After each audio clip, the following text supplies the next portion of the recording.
welcome to the Flying Frog booth at Gen Con 2021. Who is excited about this Trederran Strike Team preview? Woo! You guys excited? Yeah! Alright, well then, I'm going to hand it over to Jason, who's going to take you through all the ins and outs of everything you ever wanted to know about the Trederran Strike Team, maybe even talk a little bit about the Trederran Tank, and then we're going to actually have a game where you guys can play as the Trederran Strike Team. Yeah. Here you go. All right, sounds good. I'll get this out of the way. Yep.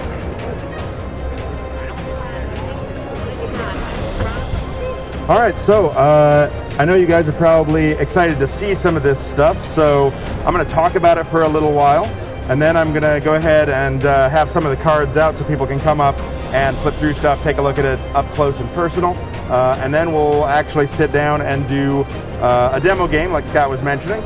So we'll have 4 people that want to come up and volunteer to dive into the trenches and try their hand at getting a foothold into the belly of the beast. That's what we're going to be doing today with the Trederran Strike Team. The Trederran Strike Team obviously are normally enemies, right? Trederrans, everybody's favorite nemesis.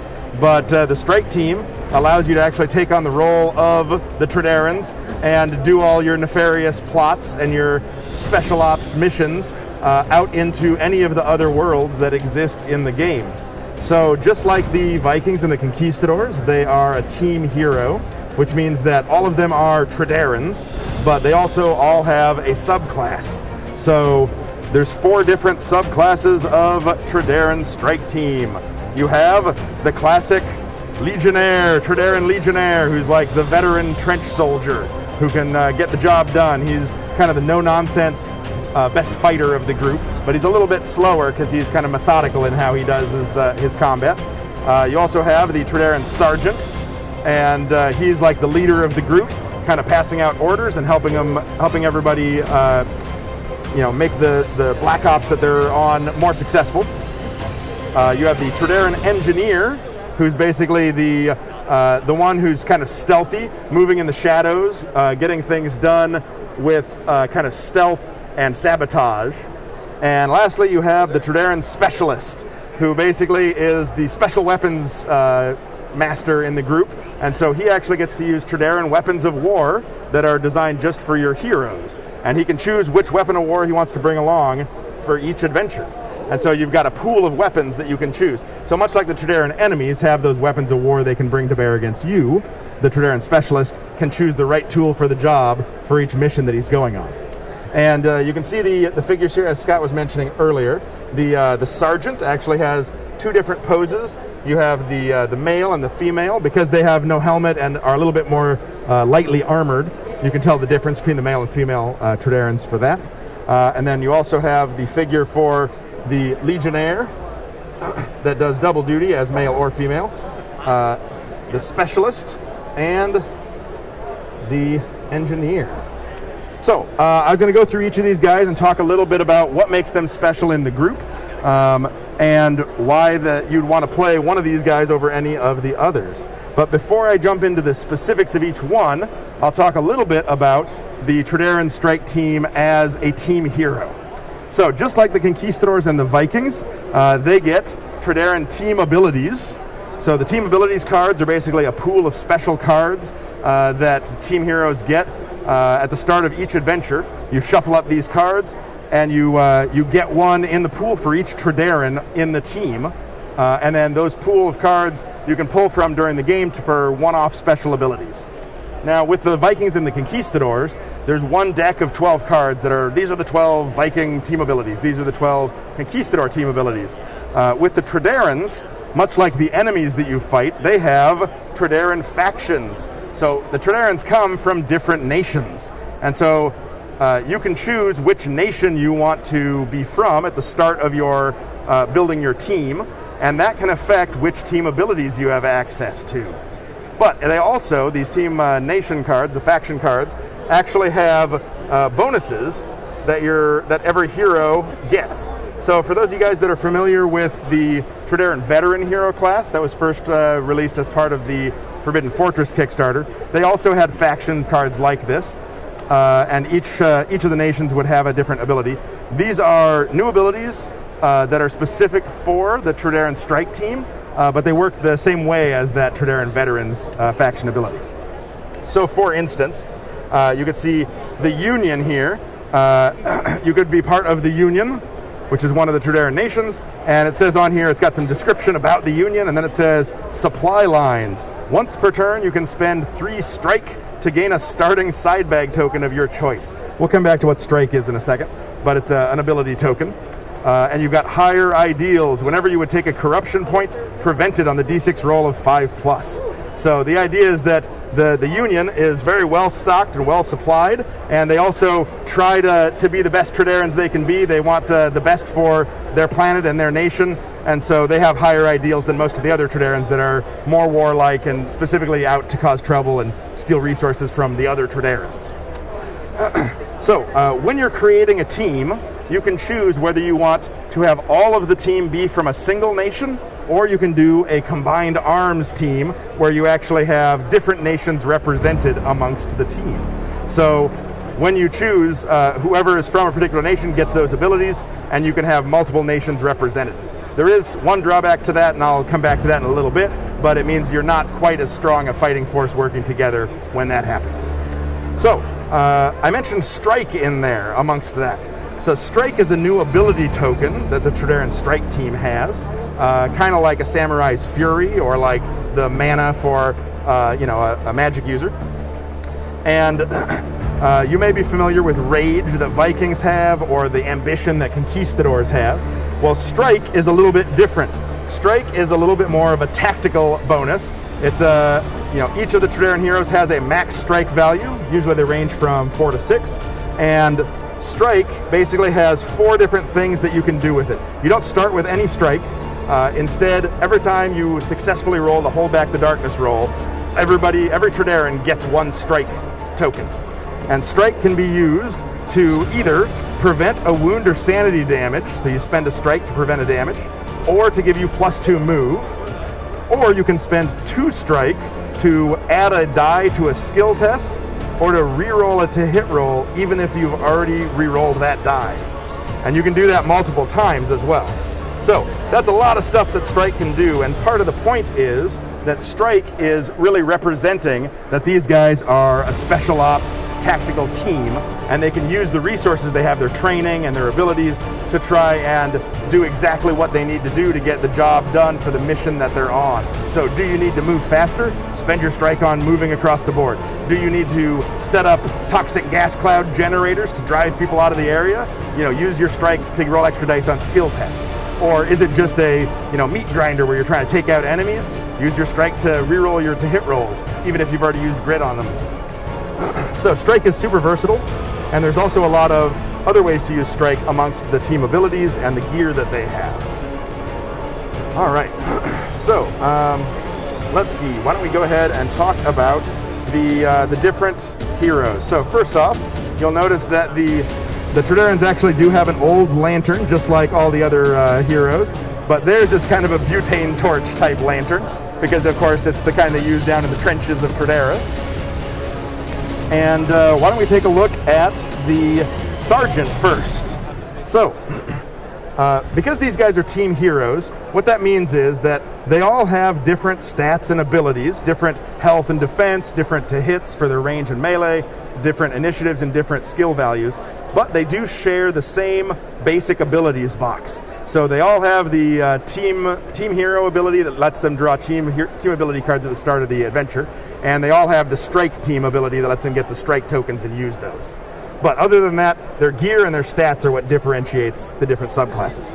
So the Sergeant has some starting gear that's pretty cool. He actually has the Commander's gas mask, and so you can see it doesn't have the helmet, but instead it actually increases his command ability, and it makes it that at the start of each turn he can give a strike token to any other Trederran on the team. including himself. So depending on how good a leader he is, he may hoard it all for himself, or he may be like, all right, engineer, you need to get this thing done, here's a strike for this turn. Or who's low on strike? All right, legionnaire, you get a strike this turn. So it really gives you a good command feel, like you're helping direct the action of the team. He also has a Sergeant Saber and a repeating pistol, trench pistol, and those work really well together because the Saber makes it that your +1 damage on any of the hits that you do against adjacent enemies. That means for combat hits or for your gun hits if you're shooting guys that are up close and personal. So you can actually have that Saber equipped and still be shooting your gun and getting the benefit of the Saber as long as you're running up and fighting in the moment, like in their face. And then the gun is kind of unique in that you actually get double hits. So every time you hit, it counts as 2 hits. And you can't get critical hits, but your critical hits, your 6 pluses to hit, actually do 3 hits at the top instead of only 2. So basically it's kind of rapid fire and helps you get around to those enemies that ignore critical hits, right? Because you're not worried about ignoring their defense, you're just getting rapid fire shots against them. So the Sergeant plays very differently than a lot of heroes that are already out there, and ends up being a really good leader for the team. Very different from the Trederran Veteran. Yeah, very different from the Trederran Veteran, and definitely bringing some new stuff, new abilities to the team. Now, one other thing that I'll mention is that when we originally did the Kickstarter for this, the plan was that each team hero was going to have a single starting upgrade that defined why they were different than the other Trederrans.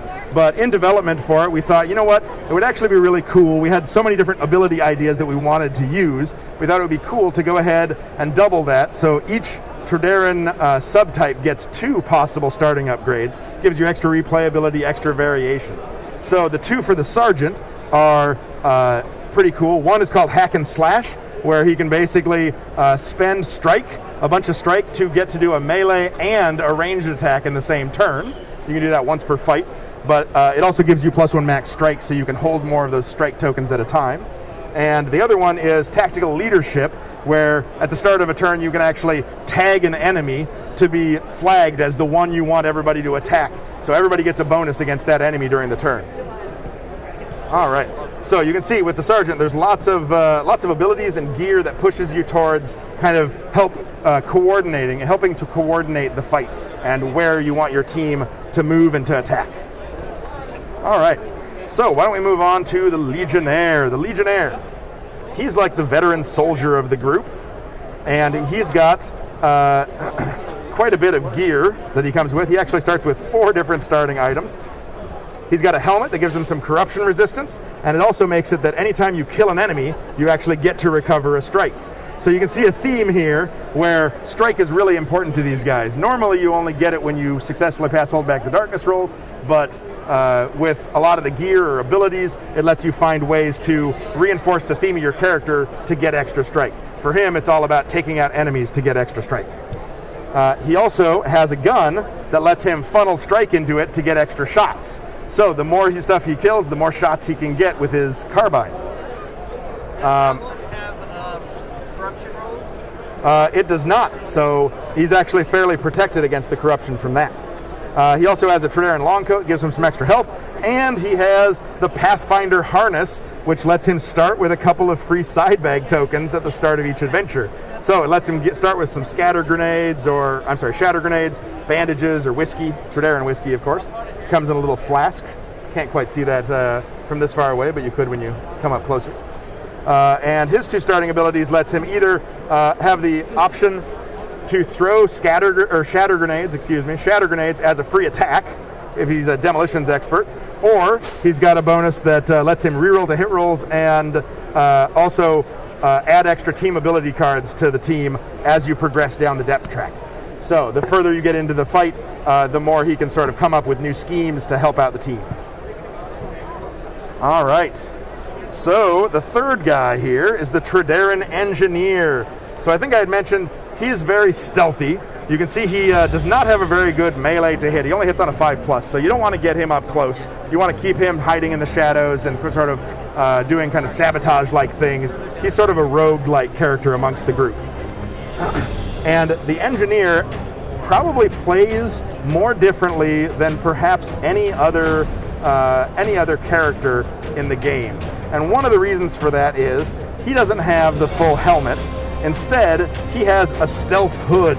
And the stealth hood that he has says that he's got extra corruption resistance, he automatically passes escape tests and moves through other models, and enemies prioritize you last when selecting a target. So what that means is, unless there's a bunch of enemies, he's going to be able to hide in the shadows and avoid being targeted by enemies. So basically he can run around and sort of use special gear when the enemies are targeting all of his buddies and sort of help out from the shadows. He also has an arc light pistol that he can shoot, which has got a single shot, but it's pretty strong with a peril die damage. And if he wounds enemies, it puts a stunned marker on them, so it lowers their defense. And he's pretty fast, so it's good for him to go first, hide in the shadows, take somebody's defense down with his arc light, and then let everybody else come in and kind of mop up. The last thing he has that what makes him extremely different is he's got a V-Wave scanner, where he can use Strike to search, remotely search down unexplored paths and try to peek at what exploration tokens he's going to find down those paths. So he can try to help you find your objectives faster using the Trederran's technology. All right. So his abilities, just to go through real quick, one is gets you extra dice for scavenging, and when you successfully scavenge, he gets Strike back. And the other one is Genius, where he gets to re-roll dice on skill tests, and whenever a clue is found, he gets some extra bonus Strike. All right. So I believe the last but not least one we have here is the Trederran Specialist. So the Trederran Specialist is the special weapons crew of the team, and he's got pretty modest starting gear. You can see he's got a helmet like the Legionnaire does, and he also has a little field pistol that basically doesn't do a whole lot, but it's kind of his backup weapon for when he's not using his special Trederran special weapons. But he also, at the start of each adventure, gets to choose which one of the weapons of war he wants to bring with him. Now, when you're first starting out, you actually get 3 different options. You can get a grenade launcher, you can get a light machine gun, or you can get a piranha chain blade, which is kind of a up-close and personal circular saw for combat in the trenches. So all 3 of these work really differently, so you can kind of choose what type of fighting you want to do for any given adventure. And one thing I'll say is the grenade launcher is really fun because it actually has 3 different grenades you can fire at every turn when you fire. And so you can fire an explosive shot that hits an area. You can fire a piercing shot that's really going to try to go through one person or one creature. Or you can fire smoke to try to lay down smoke markers to make it harder for other enemies to shoot back at you with their ranged attacks. And the piranha chain blade is kind of cool because it gives you extra combat and ignores armor when you hit, but the problem is when you miss, it kicks back, and so it actually bounces from the target's space. And so if you wade into, it bounces from your hero's space. So when you wade into enemies, if you're surrounded, it's great, because even if you miss, there's a good chance it's going to bounce into one of the other enemies. But if you're trying to hold the line with your buddies, and you're side by side or up close, you might swing with the piranha chain blade and have it kick back into your friend. So you have to be a little bit careful with the chain blade. But it's got the potential to do a lot of damage. Does the specialist have multiple weapon option arms in the kit, or does he only have the one option? No, the model for it just has the grenade launcher as the default, so you can call him out as the specialist. But that is something that could be kind of cool to be able to do in the future, possibly. Now, I will say, those are the 3 basic options for the specialist, but there are 3 additional weapons of war which you can unlock as part of the camp. So we'll get to the Trederran camp in a little bit, but basically it's additional weapons that are optional that you can unlock as you expand and upgrade your campsite that you stay at between adventures. All right. And the Trederran Specialist has 2 different options for his starting upgrades. One is that he actually has a Master at Arms, which lets you spend grit to swap your weapons of war during an adventure. So basically, it makes you a lot more versatile. It means that you can change it up during an adventure if you feel like a different fight requires a different weapon. And the other one basically gives you extra max strike and lets you start with your strike full instead of having to earn it slowly over the course of the adventure. All right. So that's a quick overview of the 4 different actual characters.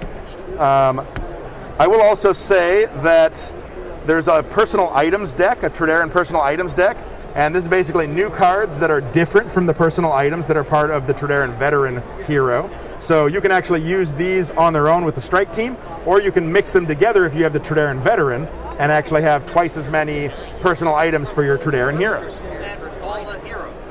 Yeah. And so it has 6 different ones of these. Looks like I only have a few of them here, but there's 6 different ones of these that come with the set. So if you have 6 hero teams somehow, you can actually make sure you have at least one personal item for each hero that's represented. And one of these that some of these have some pretty cool flavor text on them and ideas behind them. This is one of my favorites. It's the Declaration of Nations, and it basically says it gives you +2 corruption resistance, +1 max grit. And the flavor text on it says, it's known as the Honest Green Book. It's the founding code for the Trederran International Rules of Engagement. And though often now viewed as a relic of a more civilized age, it still holds meaning to some who hope for a brighter future. So basically it means that your particular character would be holding on to hope that you can reunify Trederra at some point and stop the never-ending Darkstone Wars that plague their home.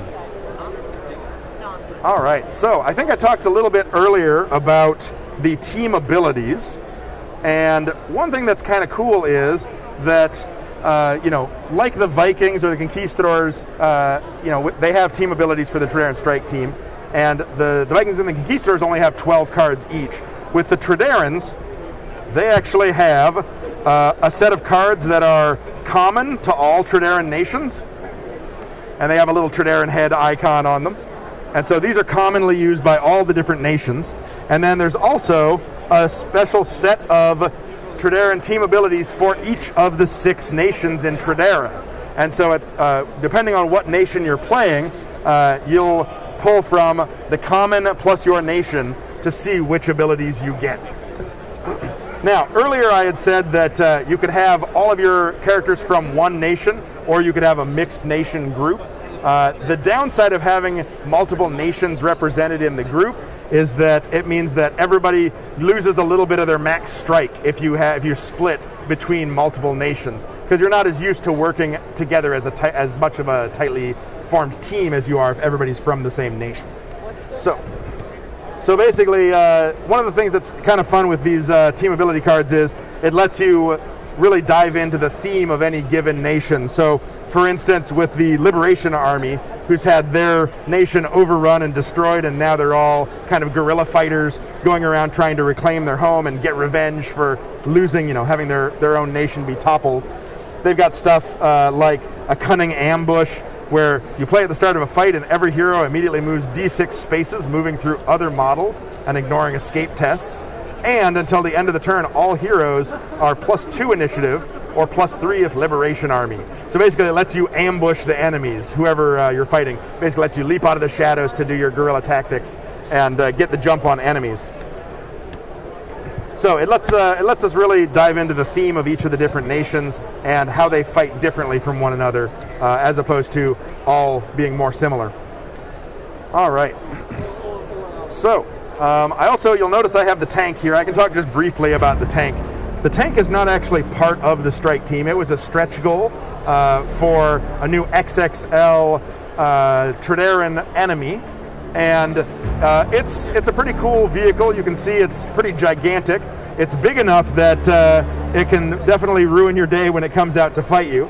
But it's meant to be thin enough, width-wise, that it can actually travel down trenches and move down hallways. So it can fit along a 2 by 4 space grid, and it also has different weapon mounts. It's got the side sponsons on the side, it's got these side guns on the side of the main cabin, and then it's got a big cannon in the front. And each of those is basically a weapon slot, and so when you fight it, you actually draw to see which tank weapons of war it brings to bear against you. So it's got different versions of different guns that can slot into each of those 3 slots. Also, when you fight it, it's slow and menacing, but it's got really heavy armor, and so generally you want to try and get around to the side or back to reduce its defensive capabilities, like you would with a tank. Also, you can attack specific points on the tank to try and reduce its effectiveness in fighting, and decide how you want to try and, do you want to target the crew to try to stun them, or do you want to try to target a weapon to take it offline for a short time, or target the engine so it slows it down, things like that. So, it's a separate enemy from the strike team, but one of the things that got unlocked with the tank was actually 2 additional missions for the strike team that let you work with the tank as a friendly unit. And so one of them is where you're basically trying to rescue a tank crew where the tank has been damaged, and so you're trying to send a strike team in to get the crew out and escape. And the other one is where you're basically providing fire support for the tank. So it's moving along with you during the mission, and you're basically trying to protect it and fend off enemies from getting around behind it. So it's kind of cool to have those extra missions inserted into the Trederran Strike Team because the tank was unlocked as well. All right, so that's a pretty good overview of the Trederrans themselves. And one of the things we have not talked much about out there yet is how the different camps work for the team heroes. So each of the different team hero types, whether they're Vikings or Conquistadors or Trederran Strike Team, have a town that works a little differently than normal towns. Normally with a town, you go and you travel to town, you get there, you see what kind of locations are there, you have a little adventure, a bunch of demons come in and destroy the town, and then you flee and you're like, whew, I'm glad I got out of there before the place caught on fire. With this, it works a little differently because it's not a random town that you're visiting. This is actually your camp. So your buddies are basically putting up the camp, setting up the locations, and having all the supplies that you're restocking from. And then when bad things happen, you have to collapse the camp down and move on to the next place, bringing the camp with you. And so one of the things that means is it's a little bit smaller. So the camps for the team heroes only have 5 locations, not 6. But there's a lot of versatility to those locations. And you spend your resources as heroes, or you can spend your resources to develop and upgrade the camp as you progress in your campaign. So, each of the camps has a map like this one. This is the Trederran Strike Team camp. And you can see it's got the 5 possible locations there on it. 3 of which always start open and available to your heroes, but 2 of them start locked. And so you have to actually upgrade and develop the camp to unlock the other 2 locations. So all of them always start with a campfire and an expedition supplies, and then a 3rd location that has healing of some sort. For the Trederrans, that's the field hospital. And then the other 2 locations, you have to upgrade the camp a little bit to unlock those, and it actually has big die-cut counters that then get placed on there to show that you've unlocked the War Depot or the Command Post, which are the other 2 possible locations for the Trederran camp. Now, one of the things that's kind of cool about this is, within the scope of this project, this is basically the camp that you can have, these 5 locations. But it kind of opens up the design space a little bit for the future to be able to have extra locations down the road where it's like, you know what, here's a new location that you could potentially unlock in your camp. So you can develop it more or change it around from adventure to adventure. But within the scope of this, it means that you can decide how you want to progress your camp, and you can kind of build it out much like you build your characters. Now, to that end, each of the camp locations is double-sided, as you're probably used to with most of the town locations. And the camp locations have their 2 sides, but on one of the sides at the top, it has a little Roman numeral 2, 3, and 4. And that's basically for upgrading that location to levels 2 through 4. And so each location in camp gets developed as you progress your campaign.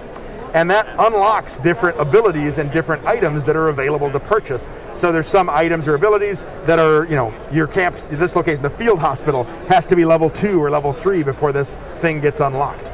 Also, every time you unlock one, it gives you an extra little immediate bonus that happens right away. So it's kind of cool because it lets you decide how you want to develop your camp. Do you want to focus on unlocking the war depot more, so there's more weapons of war available to the specialist, or so that there's more tech upgrades for those weapons of war, which I'll have to come back to in a second because I don't think I even talked about that. Or if you want to, focus on doing things at the campfire, where you can unlock additional, allies that you can get. So one of the things that is kind of cool with the Trederrans is that each of these guys, the Vikings, Conquistadors, or Trederran Strike Team, has allies that you can hire, kind of like the henchmen in the Old West or the Ashigaru in feudal Japan. And those are hired at the campfire. With the Trederrans, they actually use the models that you already have as Trederran enemies as allies. And so at level 1, at the normal default level of the campfire, you can hire trench soldiers to help you out. So you use normal Trederran legionnaires as henchmen, basically, to come along and help you out on your adventures. Once you go to level 2, you can hire raiders as allies. When you go to level 3, you can hire Z4 grenadiers as allies to be throwing out big explosive charges and whatnot. So it gives you a lot of variation in, the kind of allies you can bring along as well.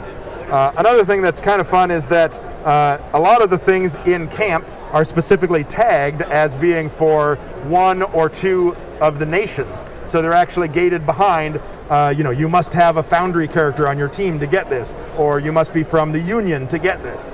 And so that's one thing that actually happens with the allies. Only the Royal Foundry can buy trench mutants as allies because they have more mutants than anyone else. All the other factions basically have to get trench soldiers and have them mutate over time to be able to use that trench mutant model. But the Foundry can actually get those straight away. All right. So I think I had skipped over a little bit on the weapons of war, something that's kind of cool. I'm just going to step back for a second and talk about that. The weapons of war actually have a different kind of upgrade slot on them. They're actually little square boxes at the bottom instead of the round ones, the round upgrade slots that items usually have. And the weapons of war don't take normal upgrades, so you can't put a Darkstone grip on a weapon of war. You can't put a Darkstone grip on the light machine gun. But instead, in camp, there's actually a bunch of tech upgrades that you can put on, and you can basically trick out the weapons of war specifically. So some of them are generalized for any weapon of war, and some of them are just for the light machine gun or just for the Piranha chain blade. So it lets the specialist character kind of decide how they want to customize their pool of weapons of war that they can bring to fights. All right. So, there's a lot of cool stuff in town. I don't think I have time to go over everything, so I'll just hit a couple things that I think are pretty fun. One of them is that there's different campaign honors that you can get for your characters, and of course those are specific to certain factions. So, for instance, on the back of the campfire here, there's a section of campaign honors at the bottom. And so those are basically different battles and campaigns that have happened in Trederran's history. And so you can make it so that your character took part in one of those, depending on what faction you're from. So you might be, a veteran of the Darkstone Wars. That's kind of generalized. Anybody could take. You could be a survivor of the Hydra bomb. That's Royal Foundry or Carcarus Confederacy only.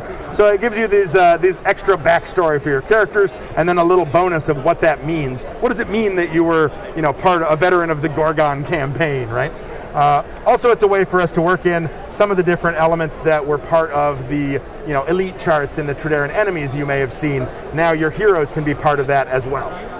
Wait, I have a question. Yeah. Why do a lot of the Trederran names are related to Greek stuff?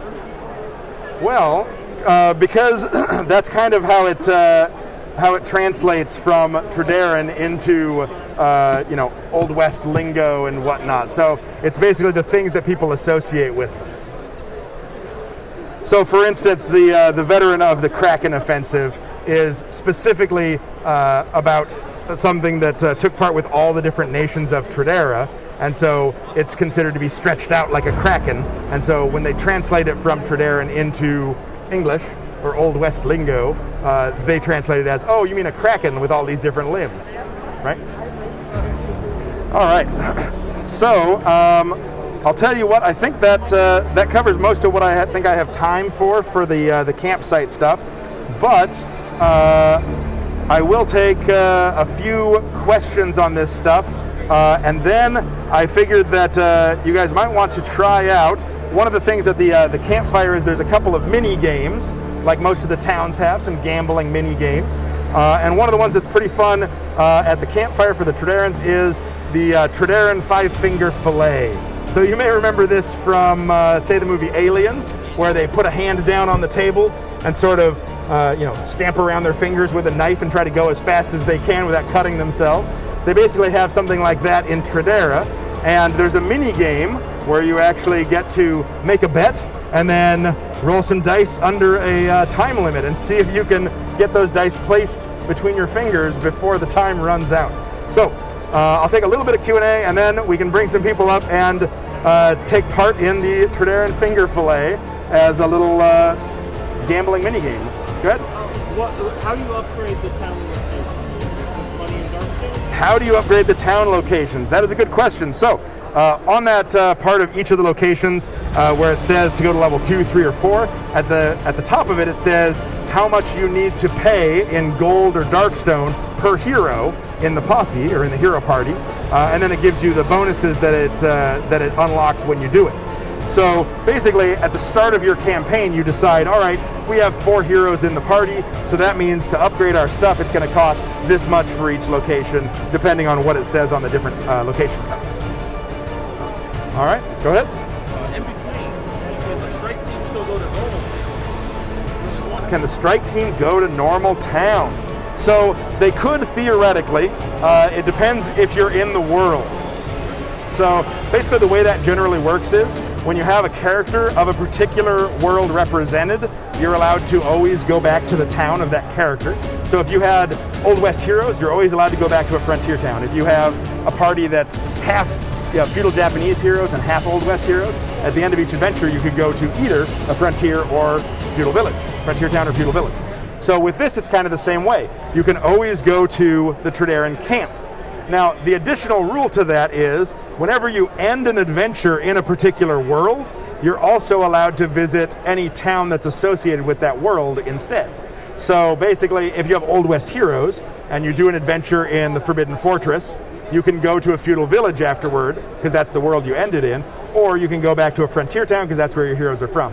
So it works the same way with the Trederrans. They can always go to their camp, but if you do a mission in the mines or the canyons, at the end of the adventure, you can go back to camp, or you can go to a frontier town. If you do an adventure in the Forbidden Fortress, same thing, you can go to the feudal village or to your Trederran camp.